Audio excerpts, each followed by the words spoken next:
بسم اللہ الرحمن الرحیم۔ شروع اللہ کے نام سے جو بڑا مہربان نہایت رحم والا ہے۔ یا الہی جب تک میرے بدن میں جان رہے، میری یہ تمنا ہے کہ میرے لب پہ تیرا قرآن رہے، اور یہ تمنا ہے کہ اس دنیا میں کوئی کام کر جاؤں، مولا اگر توفیق مل جائے تو خدمت اسلام کر جاؤں، اور یہ تمنا ہے کہ تعلیم قرآن عام ہو جائے، مولا یہ تمنا ہے کہ تعلیم قرآن عام ہو جائے،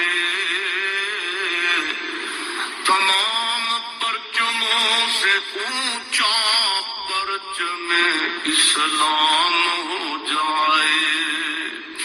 تو رحیم ہے، تو کریم ہے،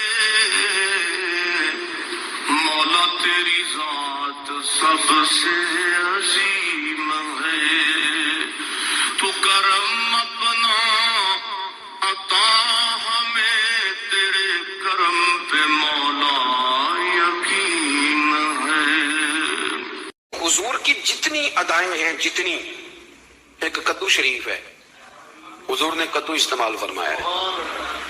آپ چلے جائیں کسی بھی جگہ پہ، جس بندے کو بہت زیادہ بلڈ پریشر کا مسئلہ ہونا، تو آپ اس کو ڈاکٹر کہتے ہیں کہ کدو ملے تو اس کو استعمال کراؤ۔ تیزابیت حد درجے اختیار کر دے اور اندر کا نظام سارا درم برم ہو جائے تو اس کو کدو استعمال کراؤ، اور آپ اس کی خاصیت دیکھ لیں۔ تمام سبزیوں میں سے تحقیق بھی سب سے زیادہ اسی پہ ہوتی ہے۔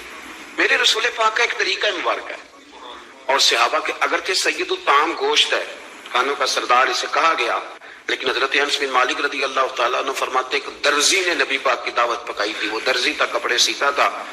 آپ فرماتے ہیں کہ میں حضور کے ساتھ اس درزی کے گھر گیا تو گوشت اور کدو پکا ہوا تھا۔ فرماتے ہیں اگرچہ سردار گوشت ہی ہے، پر نبی کریم نے نا گوشت کے ٹکڑے ہٹا کے نا تو اندر سے کدو نکال کے کھایا۔ حضرت انس بن مالک کہتے ہیں مجھے کدو پسند نہیں تو میں نے کبھی نہیں کھایا تھا، گھر میں ہوتا تو میں جھگڑا کرتا، پر آج حضور کی رغبت دیکھی نا تو کل نہیں پسند تھا، پر ابھی مجھے کدو بڑا پسند ہو گیا، مجھے کدو شریف سے پیار ہو گیا۔ جو اعلیٰ ترین چیزیں تھیں وہ نبی پاک نے استعمال فرمائی۔